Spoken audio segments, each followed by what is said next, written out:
आदमी तलाक नहीं देना चाहता है, बीवी रहना नहीं चाहती है, ऐसी सूरत में औरत को खुला का इख्तियार है। खुला का वो 5-10 आदमी अपने समाज के बिठाएगी और ये कहेगी कि मैं इसके साथ नहीं रहना चाहती हूं। अगर वो नाजायज तरीके से शौहर पर दबाव बना रही है, कोई परेशानी नहीं है, लेकिन बस वो नहीं रहना चाहती है, इसके बावजूद भी वो खुला ले सकती है, लेकिन वो औरत गुनाहगार होगी। मसला याद रखिएगा। अगर आप तलाक नहीं दे रहे हैं, आप कह रहे हैं मेरी परेशानी बताओ, लेकिन उसको रहना ही नहीं है, वो आपकी परेशानी नहीं बता पा रही है, लेकिन उसको रहना भी नहीं है, ऐसी सूरत में आप उसको तलाक नहीं दे रहे हैं, इसके बावजूद वो खुला ले सकती है, लेकिन वो गुनाहगार होगी, वो अज़ाब इलाही की मुस्तहिक होगी, वो अज़ाब जहन्नम की हकदार होगी, लेकिन खुला फिर भी ले सकती है। और खुले का मतलब ये है कि वो समाज के 5-10 आदमियों को बिठा के ये कहेगी मैं अपने इस आदमी के साथ आज के बाद रहना बंद कर रही हूं, मैं नहीं रहूंगी, मैं खुला ले रही हूं, आज के बाद मेरा और मेरे शौहर से कोई ताल्लुक नहीं है। वो समाज के 5-10 आदमियों के बीच में ये बात कह देगी और इसको खुला मान लिया जाएगा। ऐसी सूरत में भी औरत को 1 पीरियड इद्दत गुजारना पड़ेगी।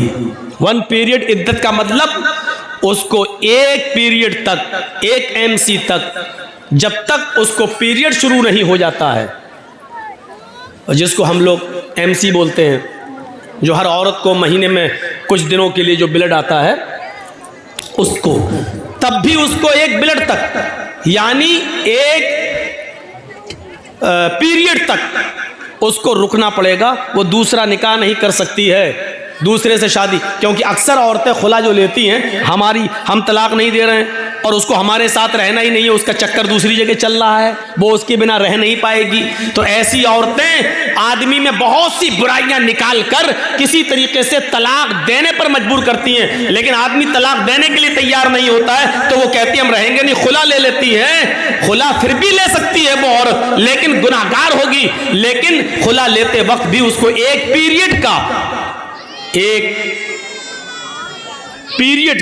MC का इंतजार करना पड़ेगा। जैसे ही उसको MC होगी, पीरियड शुरू होगा, पीरियड खत्म होने के बाद फिर वो शादी कर सकती है। अगर गलत तरीके से खुला लिया है तो अज़ाब इलाही की मुस्तहिक होगी, और जायज़ तरीके से खुला लिया है तो वो सवाब की मुस्तहिक होगी, क्योंकि शौहर शराबी है, नहीं रहना चाहती है, शौहर जुआरी है, नहीं रहना चाहती है, उसने बहुत समझाया, नहीं मानता है, कुछ कमाता नहीं है, बीवी को खर्चा नहीं देता है, बच्चों का ख्याल नहीं रखता है, समझा समझा के परेशान हो गए सब लोग, समाज और सोसाइटी सब परेशान हो गई है। ऐसी सूरत में अगर वो खुला ले रही है और आदमी तलाक नहीं दे रहा है, तो इस औरत का खुला नाजायज नहीं माना जाएगा, बल्कि जायज माना जाएगा। यहां तक कि अगर किसी का शौहर बेनमाजी है, खूब खिलाता है, खूब पिलाता है, हर चीज का ख्याल रखता है अपनी बीवी का, लेकिन शौहर बेनमाजी है, बीवी कह के थक गई नमाज पढ़ो, लेकिन शौहर नमाज नहीं पढ़ता, ऐसी सूरत में भी उसकी बीवी खुला ले सकती है, क्योंकि बेनमाजी शौहर के साथ नमाज पढ़ने वाली औरत का रहना जायज नहीं है। बहुत खुल के मैंने कह दिया है, नमाज पढ़ने वाली औरत, 5 वक्ता नमाजी औरत का बेनमाजी आदमी के साथ रहना जायज नहीं है। उसको चाहिए कि वो समझाए, समझाने पर भी ना माने तो कुछ दिनों के लिए अपने शौहर को छोड़ दे, इस पर भी न माने तो उससे तलाक का मुतालबा करे, तलाक न दे तब वो 4, 10, 5, 10 आदमियों को बिठाकर खुला ले सकती है। बल्कि अब्दुल्ला इब्न बास का तो फतवा यह है, शेख सालेह अल उसैमीन का फतवा तो यह है, उसको तलाक की भी ज़रूरत नहीं है, इसलिए कि बेनमाजी मुसलमान है ही नहीं, और किसी मोमिना औरत को किसी काफिर आदमी के साथ रहना जायज़ ही नहीं है। लिहाजा वो निकाह ऑटोमेटिक टूट जाएगा, ख़त्म हो जाएगा और औरत इद्दत गुजार कर दूसरा निकाह कर सकती है, तलाक की भी ज़रूरत नहीं है। शेख सालेह अल उसैमीन का फतवा तो यहाँ तक है। ये बात एक तमहीदी तौर पर थोड़ी सी लंबी बात हो गई है, लेकिन जहन में आपके बैठ गई होगी। बेनमाजियों को बड़ा बुरा लगता है कि मौलाना साहब ऐसा बोल रहे हैं, आपका हम घर जाएंगे तो हमारी औरतें कल से दबाव न डालने लगे। डालना चाहिए, औरतों को डालना चाहिए। सुन लीजिए, नमाज अगर हमारे मुआशरे और सोसाइटी से निकाल ली जाए तो फिर हम बराबर हैं, हम में और काफिरों में कोई फर्क नहीं रह गया है। नमाज किसी भी हाल में माफ नहीं है। बराबर सुनते होंगे, अगर आपको मोब लिंचिंग करते वक्त 10 आदमी पकड़ लें, 20 आदमी पकड़ लें, आपको पकड़ के बांध दें, आपको किसी खंबे से किसी कुर्सी से बांध दें और ऐसे मौके पर अजान की आवाज आ रही है, अल्लाहु अकबर अल्लाहु अकबर, आप दुश्मनों के बीच में घिरे हुए हैं, 40-50 आदमी आपको घेरे हुए हैं, अजान की आवाज आ रही है, आपको ऐसी कंडीशन में भी नमाज पढ़ना पड़ेगी। सोच रहे हैं आप, ऐसी कंडीशन में नमाज कैसे पढ़ेंगे? आपके हाथ पैर बंधे हुए हैं, कोड़ों पे कोड़े मारे जा रहे हैं, लाठी डंडे बरसाए जा रहे हैं, अजान की आवाज आ रही है, आप कैसे पढ़ेंगे नमाज? आप उनसे कहेंगे कि भाई मुझे वुजू के लिए पानी लाकर दे दो, मैं नमाज पढ़ूंगा। वो वुजू के लिए पानी नहीं देंगे। जो आदमी आपको इस्लाम दुश्मनी में मार रहा है वो आपको पानी लाकर दे देगा? जो आदमी आपकी के नमाजी होने की वजह से ही आपका मर्डर कर रहा है वो आपको पानी लाकर देगा? लेकिन आप पानी मांगेंगे, आप पानी मांगेंगे। भैया ये यहाँ से ज़रा मछलियाँ कम बेचो, आप लोग बहुत बेच चुकी हो। वो पानी नहीं देंगे। तब शरीयत ये कहती है कि उस सूरत में आप नीयत से वुजू करेंगे। नीयत से वुजू का मतलब दिल में इरादा करेंगे कि मैंने वुजू की नीयत की। आज थोड़े से 2-4 मसले मैं आपको समझा दूं, उसके बाद तकरीर फिर आगे। दिल में नियत कर लीजिए मेरा वुजू। अब आप वहीं पर देखें किबला कहाँ है। अगर किबले की तरफ आपका चेहरा है तो ठीक, और नहीं है तो जिस तरफ भी आपका चेहरा है उसी तरफ आप नियत कर लीजिए कि अगर मेरा चेहरा किबले की तरफ होता तो मैं किबले की तरफ रुक करके नमाज पढ़ता, लेकिन मेरा चेहरा किबले की तरफ नहीं है। बहरहाल अल्लाह तो हर तरफ है, हर तरफ हर जगह नहीं, तरफ जगह में फ़र्क है। हम अल्लाह को हर जगह नहीं मानते हैं और मानना भी नहीं चाहिए, ये कुफ्र है। अल्लाह हर जगह नहीं है, अल्लाह का इल्म हर जगह है। अल्लाह अपने वजूद के एतबार से हर जगह नहीं है, अल्लाह अपने इल्म के एतबार से हर जगह है। लेकिन जवाब क्या, अल्लाह कहाँ है? सुम्मा इस्तवा अलल अर्श, अल्लाह अर्श पर है। अल्लाह स्टेज पे नहीं है, अल्लाह आपके घर में नहीं है। लोग बहुत सारे, अल्लाह तो हर जगह है, अल्लाह तो हर जगह है। नालियों के अंदर भी अल्लाह है, तुम्हारे बाथरूम में भी अल्लाह है। नहीं, अल्लाह अर्श पर है लेकिन उसका इल्म हर जगह है। वो नालियों में नहीं है लेकिन नालियों में कितने कीड़े हैं वो जानता है। समंदर में अल्लाह नहीं है लेकिन समंदर में कितनी मछलियां हैं ये अल्लाह को मालूम है, और कितनी मछलियों के पेट में अंडा है ये अल्लाह जानता है। अल्लाह इस दरख्त के ऊपर, पेड़ के ऊपर नहीं है लेकिन इस पेड़ पर कितने पत्ते हैं ये अल्लाह जानता है। अल्लाह माँ के पेट के अंदर नहीं है लेकिन माँ के पेट के अंदर लड़का है या लड़की अल्लाह जानता है। तो अल्लाह का इल्म हर जगह है, अल्लाह हर जगह नहीं है। ये अकीदा याद रखिएगा। गांधी जी के 3 बंदरों, उतरो, चलो जाओ। ये सामने बैठ के बताइए, पता लगाओ तो ये दिन में पैदा हुए थे कि रात में पैदा हुए? वो उठ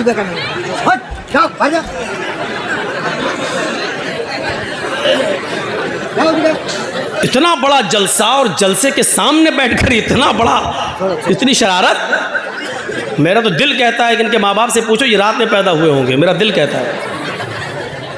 अब सही इल्म तो अल्लाह ही को मालूम है। तो अब आप अंदाजा लगाइए, अल्लाह का इल्म हर जगह है, अल्लाह हर जगह। देखिए इन बच्चों की वजह से मैं भूल गया हूं ना कि क्या बोल रहा था। किसी को मालूम है हम क्या बोल रहे थे? वो तो हमें मालूम ही है। हाँ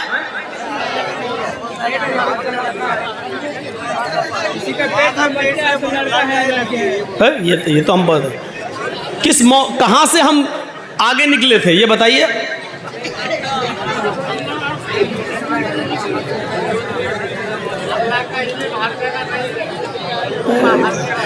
ये तो हमें मालूम ही है कि अल्लाह का इल्म हर जगह, अल्लाह अपने वजूद के एतबार से नहीं। बात कहाँ से निकली थी? अच्छा सुनिए यार, बात यहाँ से नहीं निकली थी। बात यह है कि किबला उसको नहीं मालूम है, कुर्सी पर बैठा हुआ है, यहाँ से बात निकली थी। क्या सुनते हैं आप? बोल रहा हूँ खेत सुन रहे हैं, खलियान। यहाँ से बात टर्न हुई थी। तो जहाँ उसका चेहरा है उसी तरफ रुक करके नमाज पढ़ेगा। वुजू नहीं बनाया है, नियत से वुजू, नियत कर ली कि यही मेरे लिए किबला है। चलिए अब अल्लाहु अकबर नहीं कह पा रहा, हाथ नहीं बांध पा रहा है, तो अब इशारे से कहेगा अल्लाहु अकबर, सुब्हानक अल्लाहुम्मा व बिहम्दिका व तबारक अस्मुका व तआला जद्दुका व ला इलाहा गैरुक, औज़ु बिल्लाहि मिनश शैतानिर रजीम, बिस्मिल्लाहिर रहमानिर रहीम, अल्हम्दुलिल्लाहि रब्बिल आलमीन, अर्रहमानिर रहीम, मालिकि यौमिद्दीन।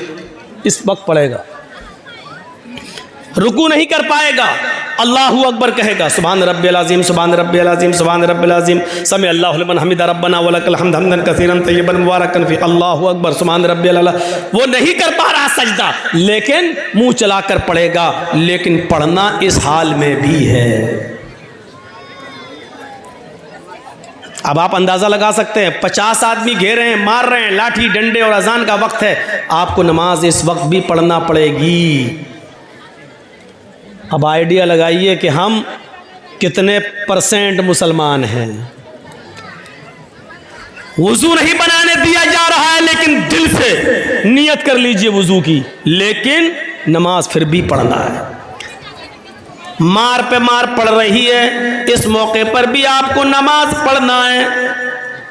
जब नमाज इस कंडीशन में माफ नहीं है, तो मेरे प्यारे साथियों, मौलाना जर्जीस की तक़रीर सुनकर 12 बजे और 1 बजे अपने बिस्तर पर जाकर फजर की नमाज में इसलिए नहीं उठ पाना कि रात में जलसे में हम देर से आए थे, इसलिए फजर में हमारी आंख नहीं खुली।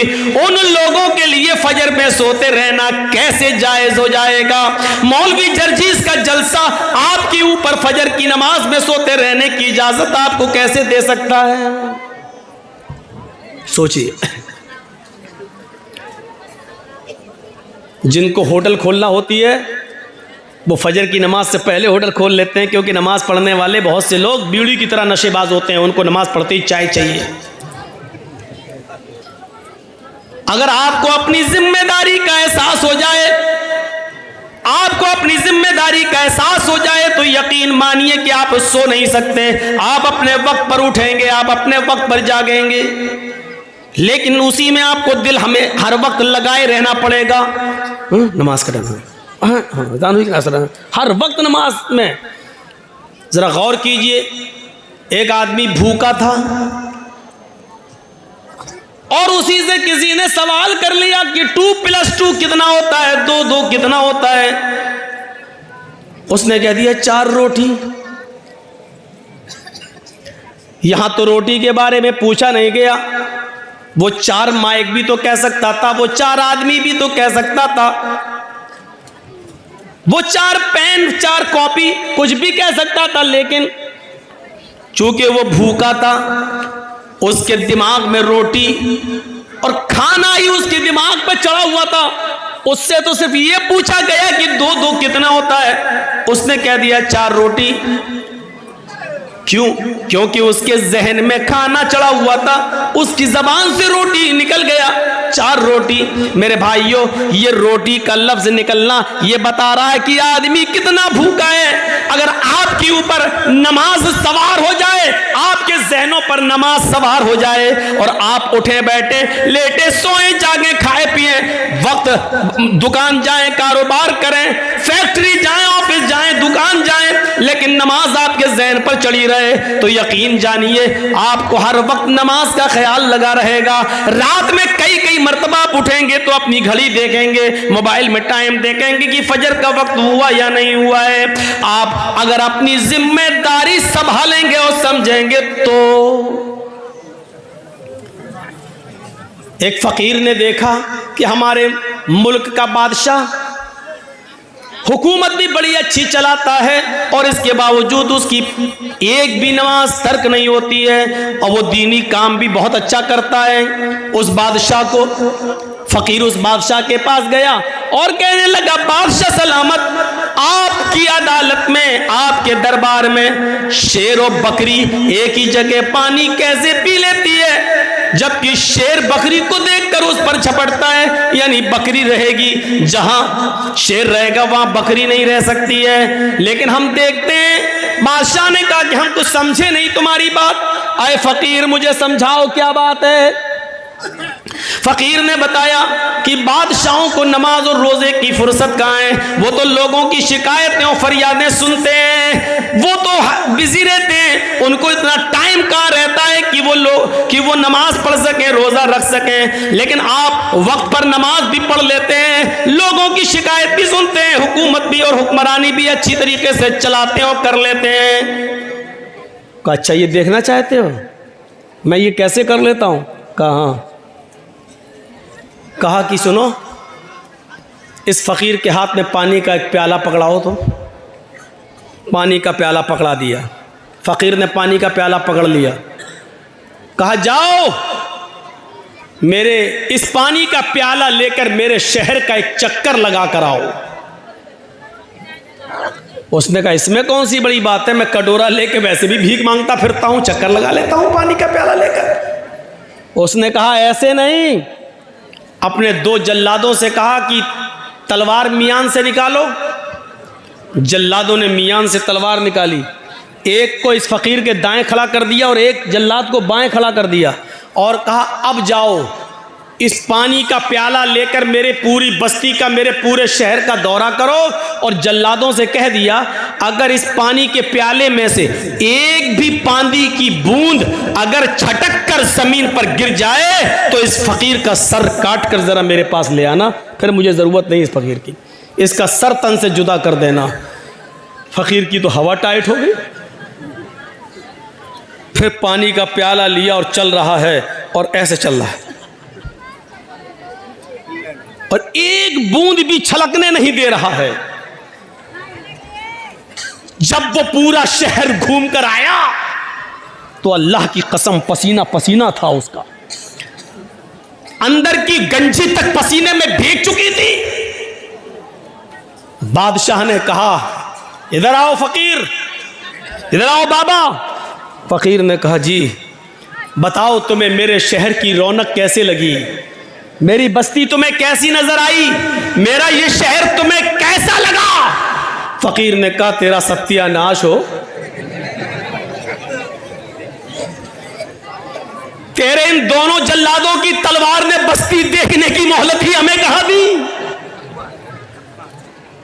मेरी नजर तो प्याले पर थी। अगर पानी का एक बूंद भी छटक जाता तो मेरी तो गर्दन उड़ जाती। बादशाह सलामत, आप ये कैसे पूछ रहे हो कि शहर कैसा लगा, मैंने शहर देखा ही कब है।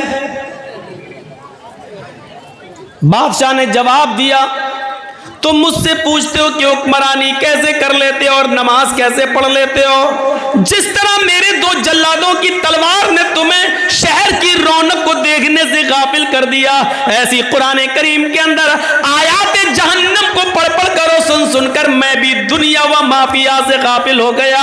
मुझे अल्लाह की लौ लगी रहती है, मुझे अपनी रियाया और आवाम की हिफाजत की फिक्र होती है, वो भी कुरान की रोशनी में।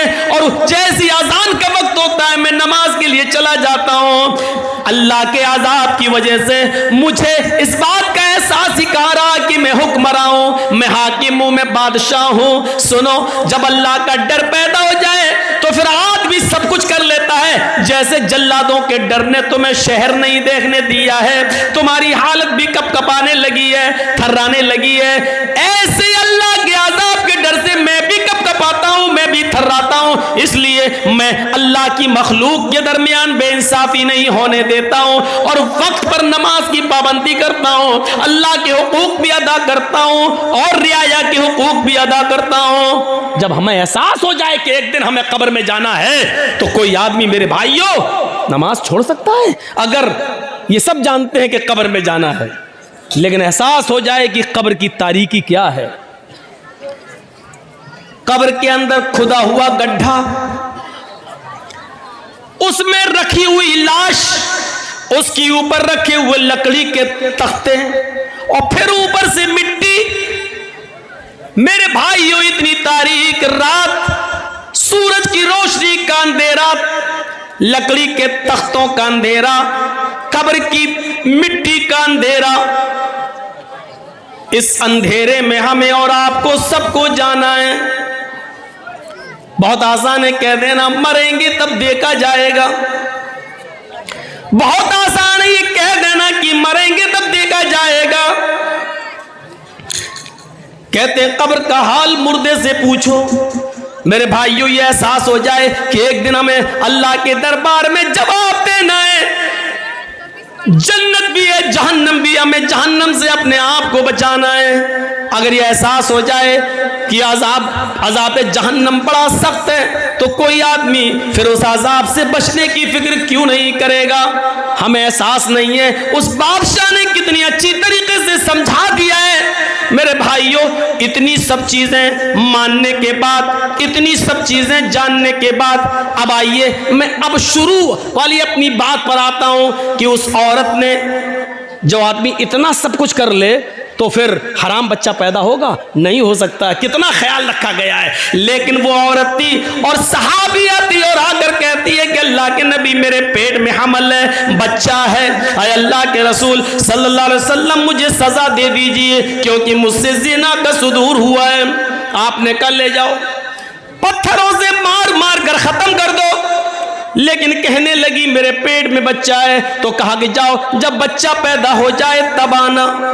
जब बच्चा पैदा हो गया तब आई। कहा अब इसको मार दो, खत्म कर दो। बच्चा रोने लगा। माँ अपने बच्चे को जब दूध पिलाने लगी तो अल्लाह के नबी ने कहा खातून, अभी तुझे मारा नहीं जाएगा, अभी कत्ल नहीं किया जाएगा। ये बच्चा जो नाजायज बच्चा है, जो जिना की पैदावार है, अभी तेरे दूध की जरूरत है इस बच्चे को, अभी तुझे नहीं मारा जाएगा। इतनी तमाम बंदिशों के बावजूद वो औरत कबूल करती है कि ये नाजायज बच्चा है। सोचिए मेरे भाइयों, ये हराम औलाद है, लेकिन उस हराम बच्चे को भी अल्लाह के रसूल पेट में मारने की इजाजत नहीं दे रहे, खत्म करने की इजाजत नहीं दे रहे हैं। बच्चे के मां से कहा जा रहा है जब ये बच्चा तेरा दूध छोड़ दे तब तू आना। उसने दूध भी जल्दी छुड़वा दिया। आमतौर पर बच्चे 2 साल दूध पीते हैं, उसने 1 साल, 1.25 साल में, 1.5 साल में दूध छुड़ा दिया। फिर लेकर आई और कहने लगी अब बच्चा रोटी खाने लगा है। अल्लाह के नबी ने फरमाया आय अल्लाह की बंदी, अब मेरे पास कोई बहाना नहीं है कि मैं तुझे छोड़ सकूं। आए सहाबा, जाओ और इसको ले जाकर सीने के बराबर गाड़ कर इस औरत को पत्थरों से मार मार के खत्म कर दो। पूरे वाक़े को बताने का मकसद ये है कि ये इंसानियत थी जनाब मोहम्मद रसूलुल्लाह सल्लल्लाहु अलैहि वसल्लम की, कि हराम का और नाजायज बच्चा भी गिराने की इजाजत नहीं दे रहे हैं। ये इंसानियत है, इंसानियत। और इंसानियत का सबसे बड़ा सबक इस्लाम पेश करता है। हर हाल में मसाइल को जानने की कोशिश करो। एक मसला आपके सामने अगर रखा जाए तो आप उसका क्या जवाब देंगे? आइए, आजकल लेटेस्ट मसले आते हैं। एक गैर मुस्लिम मुसलमान हो गया रमज़ान के महीने में, आज 20वां रोज़ा है और आज वो मुसलमान हो रहा है, तो अब वो कितने रोज़े रखेगा? सिर्फ रोज़े तो 10 बचे हैं और 29 का चांद हो गया तो 9 ही रोज़े बचे हैं। और इस्लाम वो आज ला रहा है। और रोजे तो हर मुसलमान पर एक महीने के, रमजान के पूरे महीने के रोजे फर्ज हैं, तो अब वो कितना रोजा रखेगा? शरीयत क्या कहती है? शरीयत ये कहती है कि वो 20वें रोजे को अगर इस्लाम कबूल करता है तो 20वें रोजे के बाद से ही उसके ऊपर रोजा फर्ज हो जाता है, और जितने रोजे उसको मिलेंगे उतने वो रखेगा। अब सवाल ये पैदा होता है, 20 रोजे जो उसके छूटे हैं, क्या वो ईद के बाद पूरे करेगा? नहीं करेगा। क्यों नहीं करेगा? दलील क्या है? भाई अहले हदीस हो तो दलील तो चाहिए ना। आप लोगों ने जलसा बहुत अच्छा किया है, लेकिन ये लाइटिंग बहुत बुरी की है, कभी हरी कभी लाल, और वो आंखों पे जब पड़ती है तो कभी तो लगता बहुत आदमी है, कभी दिखता एक भी नहीं है, और कभी जब लाल जलती है तो मैं सोचता हूँ रुक जाना चाहिए क्योंकि ये रेड सिग्नल है, ये हमको इशारा कर रही है कि बोलना बंद कर दो। अरे ये तुमको किसने? अरे जर्जी साहब का जलसा है, कोई बारात में नहीं आए हैं निकाह के लिए। ये ऐसी लाइटिंग जलसों में, लाइट ऐसी होनी चाहिए जो जलती रहे बस, मुझे नहीं, तो ऐसा लग रहा है जैसे आंख मार रही हो। अल्लाह की कसम बड़ा डिस्टर्ब हो रहा हूं। कल भी हुआ था लेकिन कल मैं बोल नहीं पाया, सारा गुस्सा इन चैनल वालों पे उतर गया। आज ये लाइट वाले पे लग रहा है सारा गुस्सा उतार दो। कभी लगता है कहाँ चलेगी पब्लिक, कभी लगता है यो देखो वहां तक बैठी हुई है। भाई हमारी भी तो आंखें हैं, कोई हम बहुत बड़े बाबा तो हैं नहीं कि यहाँ बैठे बैठे हम कलकत्ता तक तो देख लें, इतनी मशीन तो है नहीं मेरी आंखों में। तो मेरे भाइयों, अब वो 20 रोजे के बाद जितने मिलेंगे वो रखेगा, पहले के नहीं। क्यों? क्योंकि पहले उस पर रोजे फर्ज थे ही नहीं। इस्लाम तो वो अभी लाया है, मुसलमान तो वो आज हुआ है।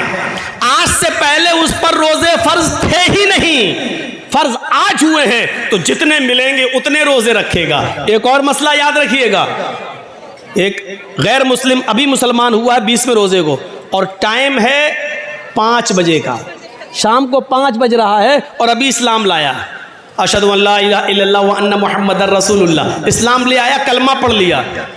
5 बजे से ही उसके ऊपर रोजा फर्ज हो गया। सुन लीजिए, अब 5 बज रहे हैं, अभी इस्लाम लाया है, 5 बजे से ही उसके ऊपर रोजा फर्ज है। यहीं पर वो नियत करेगा मैं रोजे से हूं।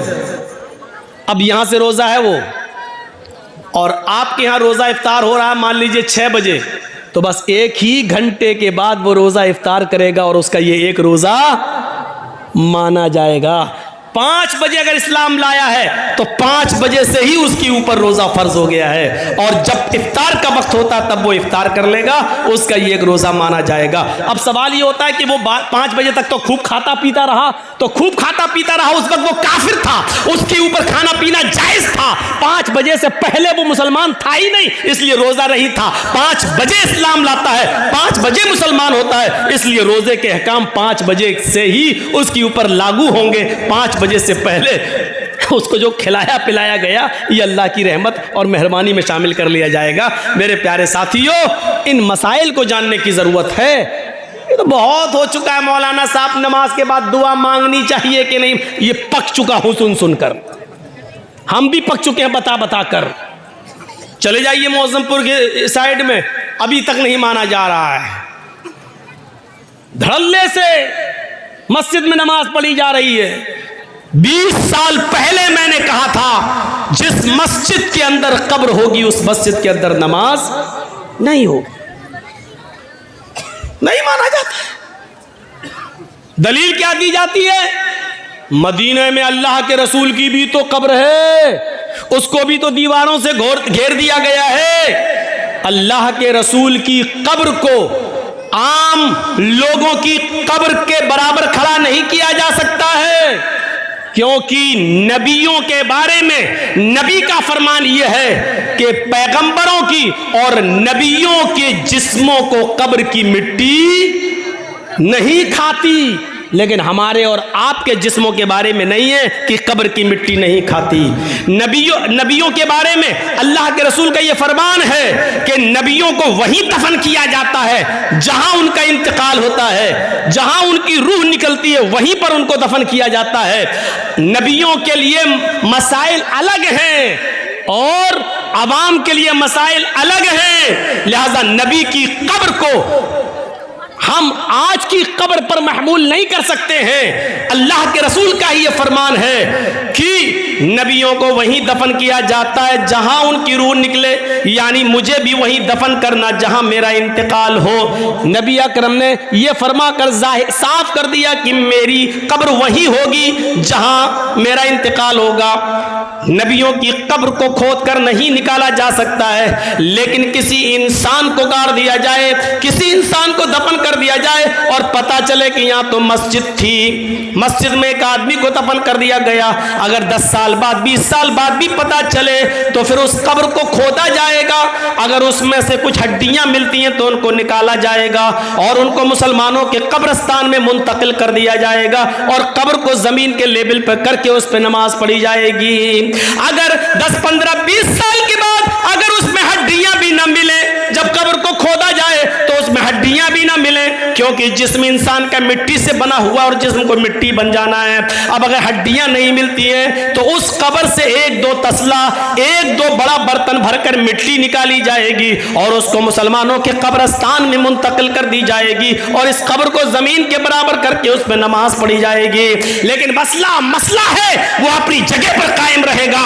आप उसकी चाहे कितनी दीवारें खड़ी कर दें, चारों तरफ से उसको कितना भी घेर दें, लेकिन जिस कब्र मस्जिद के अंदर कब्र है उस मस्जिद के अंदर नमाज नहीं होगी, नहीं होगी, नहीं होगी। ये उसी नबी का फरमान है जिस नबी का फरमान ये है कि नबियों को वहीं दफन किया जाता है जिस जगह नबियों का इंतकाल होता है। उसी नबी का यह भी फरमान है कि अपने घरों को कब्रिस्तान मत बनाओ। यह भी कहा उसी नबी ने, लानतुल्लाहि अलल यहूदी वन नसारा इत्तखज़ू कुबूर अंबियाहिमुल मसाजिद, अल्लाह की लानत हो यहूद और नसारा पर जिन्होंने अपने अपने नबियों की कब्रों को मस्जिद बना लिया है। मेरे भाइयों, कब्रों को मस्जिद नहीं बनाया जा सकता है, मस्जिद में कब्र नहीं बनाई जा सकती है। लिहाजा इस हदीस को अपनी जगह पर, ये मसले पुराने हो चुके हैं, अब लेटेस्ट मसाइल की तरफ आइए, नए नए मसाइल की तरफ आइए। वक्त की ज़रूरत है नए मसाइल की तरफ आना। तो ये मसले तो बहुत पुराने हो चुके हैं, तो हमें इन मसलों को जानने की ज़रूरत है। जहाँ इस्लाम ने एहतराम इंसानियत बताई है, वहीं इस्लाम के अंदर एहतराम मुस्लिम भी बताया गया है। अच्छा, अब ये अंदाज़ा लगाओ, जब अल्लाह ये कह रहा है कि पड़ोसी के बच्चों को प्यार और मोहब्बत की नज़र से देखो, तो इसका मतलब क्या हुआ? अपने बच्चों से कितना प्यार करो। ये आप अंदाज़ा लगा सकते हैं ना। जो इस्लाम दूसरों के बच्चों से मोहब्बत करने का हुक्म दे रहा हो, तो उससे अंदाज़ा लगाओ कि फिर अपने बच्चों से कितनी मोहब्बत होनी चाहिए। जो इस्लाम पूरी इंसानियत के साथ अच्छा सलूक करने का हुक्म दे रहा हो, तो फिर मुसलमानों के साथ अच्छा सलूक करने का उसमें कितना हुक्म होगा। या अय्युहल्लज़ीना आमनुत्तकुल्लाह हक़्क़ तुक़ातिह वला तमूतुन्ना इल्ला व अंतुम मुस्लिमून वअतसिमू बिहब्लिल्लाहि जमीअन वला तफ़र्रक़ू। इसके बाद वज़कुरू निअमतल्लाहि अलैकुम इज़ कुंतुम अअदाअन फ़अल्लफ़ बैन क़ुलूबिकुम फ़अस्बहतुम बिनिअमतिही इख़वाना। याद करो, आए मुसलमानों, याद करो उस दिन को, उस दौर को याद करो। वज़कुरू निअमतल्लाहि अलैकुम इज़ कुंतुम अअदाअन, कि तुम आपस में एक दूसरे के दुश्मन थे। फ़अल्लफ़ बैन क़ुलूबिकुम, अल्लाह ने तुम्हारे दिलों में उल्फत डाल दी। फ़अस्बहतुम बिनिअमतिही इख़वाना, तो तुम अल्लाह की इस नेमत से, इस्लाम की नेमत से, कुरान की नेमत से, नबी की नेमत से तुम आपस में भाई भाई हो गए। अल्लाह ने हमें उस दौर को याद दिलाया जब हम आपस में एक दूसरे के दुश्मन थे। एक एक रोटी और एक एक बोटी के पीछे हम एक दूसरे का कत्ल कर दिया करते थे। एक गांव के एक आदमी की बकरी दूसरे के गांव के खेत में, एक आदमी के खेत में चली गई। इतनी सी बात को लेकर झगड़ा शुरू होता है दोनों कबीलों और दोनों खानदानों के बीच में। जानते हो ये लड़ाई कितने दिन तक चली? ये लड़ाई 27 साल तक चली। ये लड़ाई 27 साल तक। और 27 साल के बाद जब ये लड़ाई बंद होती है तो दोनों तरफ से मरने वालों की तादाद गिनी जाती है, तो मरने वालों की तादाद थी 40,000। एक बकरी की वजह से, वो भी सिर्फ थोड़ी सी घास खा ली थी, इतनी सी बात पर दोनों कबीलों में लड़ाई चलती है। तो कितने साल तक चली? 27 साल। और 27 साल के बाद जब बंद होती है तो दोनों तरफ से मरने वालों की गिनती कितनी हुई? 40,000। अंदाजा लगाओ कितने खतरनाक लोग थे, कितनी डेंजर कौम थी। हम लोग तो मौजमपुर लखीपुर को रोते हैं कि इधर जान की कोई कीमत ही नहीं है, कब मार दो और कब नदी में बहा दो। कितनी डेंजर कौम थी। लेकिन ये डेंजर कौम भी जानते हो कितनी हमदर्द बन गई इस कुरान की नेमत से कि एक गज़वे में, गालिबन गज़वे ज़ात रिक़ा के मौके पर सहाबा जंग लड़ते लड़ते जख्मी हो जाते हैं। कोई इस झाड़ी के नीचे, कोई उस झाड़ी के पास, कोई उस पहाड़ी के पास। एक सहाबी पानी लेकर घूम रहे हैं कि कोई जख्मी मिले उसको पानी पिलाऊं। उसकी नजर झाड़ी के किनारे पड़े हुए एक सहाबी के ऊपर पड़ती है जो जख्मों से चूर रहे और चीख रहे हैं, पानी पानी। ये सहाबी उसके पास पहुंचते हैं, उनको उठाते हैं, सर पकड़कर अपनी रान के ऊपर रखते हैं, उनको पानी का गिलास उनके मुंह में रखते हैं, देते हैं कि पानी पियो।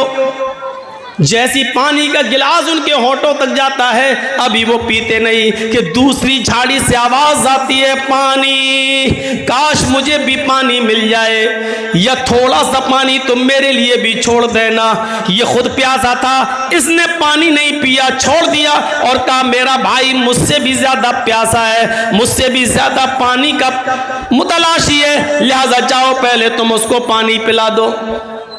यह आदमी उसके पास जाता है, उसके होठों से पानी का प्याला लगाता है कि तीसरे की आवाज आती है, थोड़ा बच जाए तो मेरे लिए भी छोड़ देना, मेरा भी हलक सूखा जा रहा है। दूसरे आदमी ने तीसरे की तरफ रेफर कर दिया, नहीं नहीं मैं रह सकता हूं, मेरा भाई मुझसे भी ज्यादा प्यासा लग रहा है, जाओ तुम पहले उसको पानी पिलाओ। ये पानी पिलाने वाला तीसरे के पास जाता है, उसको उठाता है, पानी का प्याला जमीन पर रखकर उसको सहारा देकर उठाकर अपने सीने पे लगाता है, फिर पानी का प्याला उठाकर उसके हलक में डालने की कोशिश करता है, उसके होंठ पे लगाता है, होंठ हिल नहीं रहे हैं। पानी का प्याला रखकर उसके दिल की धड़कनों को देखता है तो धड़कनें बंद है, सांस नाक में उंगली रखकर देखता है तो सांस बंद है। यानी तीसरा सहाबी रूह कब्ज से उनसुरी को परवास कर चुकी है, उसका इंतकाल हो चुका है। इसने तीसरे को जमीन पर लिटाकर दूसरे के पास लौट कर आया,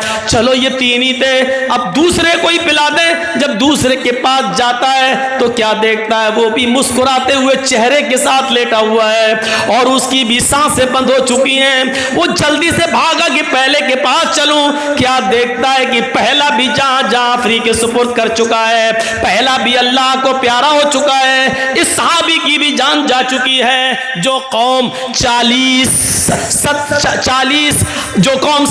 साल तक लड़ती हो, जो कौम 40,000 लोगों के मरने के बाद भी जिनकी तलवारें खून की प्यासी रहती हो, ऐसी डेंजर कौम को अल्लाह के नबी ने कैसा बनाया कि एक सहाबी दूसरे के लिए अपनी जान देने लगे, एक सहाबी दूसरे के लिए अपनी जान न्यौछावर करने लगे।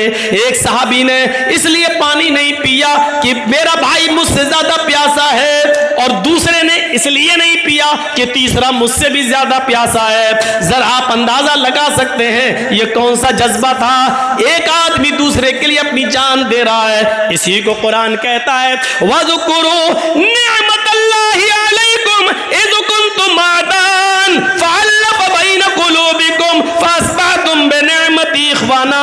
आए लड़ने वालों, झगड़ने वालों, उस दौर को याद करो, उस जमाने को याद करो जब तुम आपस में एक दूसरे से लड़ते थे, जब आपस में तुम एक दूसरे की गर्दनें उड़ाया करते थे, तुम आपस में एक दूसरे के हरीफ थे, एक दूसरे के दुश्मन थे। फअल्लफ़ बैन कुलूबिकुम, अल्लाह ने तुम्हारे दिलों में उल्फत डाल दी।